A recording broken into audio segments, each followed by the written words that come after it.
Hello everyone, Matthew again, and thank you for joining us on night 7 of our Christmas Advent Calendar Read Along.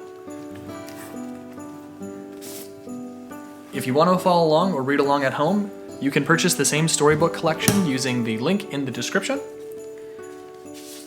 And tonight's story is featuring Cinderella and a perfect party.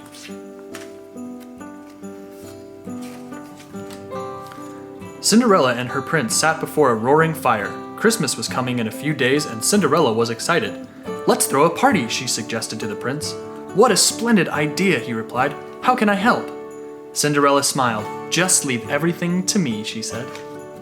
The next day, the princess began to decorate. "May we help, Cinderella?" Jack and Gus asked. "Of course," she replied.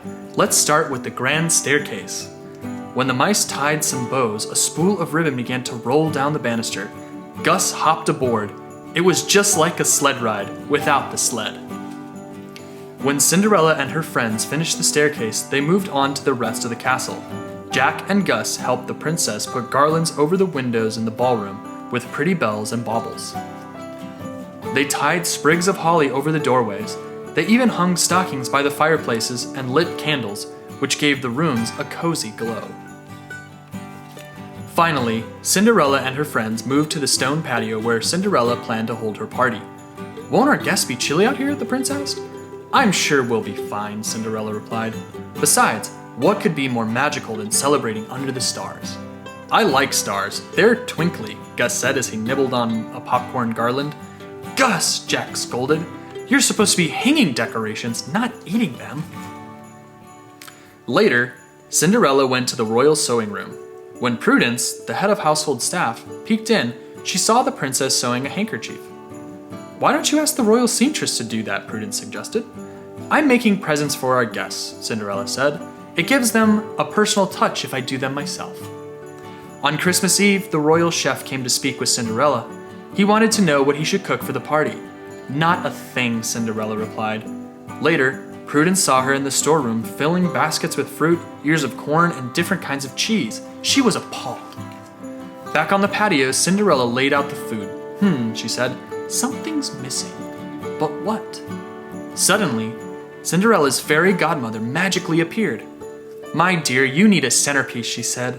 Waving her wand, she turned a water jug into an ice sculpture. "Now everything is perfect for our Christmas picnic," Cinderella exclaimed. When Cinderella left to change her gown, the fairy godmother slipped into the banquet room. "Oh no," she said, looking at the decorations Cinderella and the mice had hung. "This will never do for a royal ball." The fairy godmother waved her wand. Instantly, an elaborate feast appeared. She waved her wand twice more, and the court musicians appeared, ready to play. "Now that's more like it," the fairy godmother said. When Cinderella and the prince walked past the banquet room, the princess couldn't believe her eyes. Just then, Prudence rushed in. "Where are your guests?" she asked Cinderella.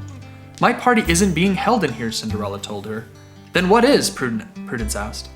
Thinking quickly, the princess said, "A Christmas party in honor of the royal staff. Would you please tell everyone else?" "What a wonderful surprise," the housekeeper exclaimed. Cinderella opened the patio doors. "Merry Christmas!" A chorus of chirps, barks, and whinnies answered her. All of Cinderella's animal friends had gathered for her party. "Happy Christmas, Cinderella!" Gus shouted. "Merry Christmas," Jack said, correcting him. After lots of delicious food, it was time for presents. There were new feed bags, cozy blankets, and stylish mouse-sized outfits.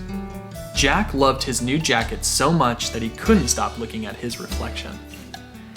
Later, the prince and Cinderella danced underneath the stars. When they stopped, they realized they were alone. "Oh my, look," Cinderella cried. Their animal friends had gone inside and were with the staff. Delighted that everyone was getting along, Cinderella and the prince joined them. It was the most unusual and the merriest Christmas celebration they'd ever had. Thank you so much for watching. We'll see you tomorrow for night 8.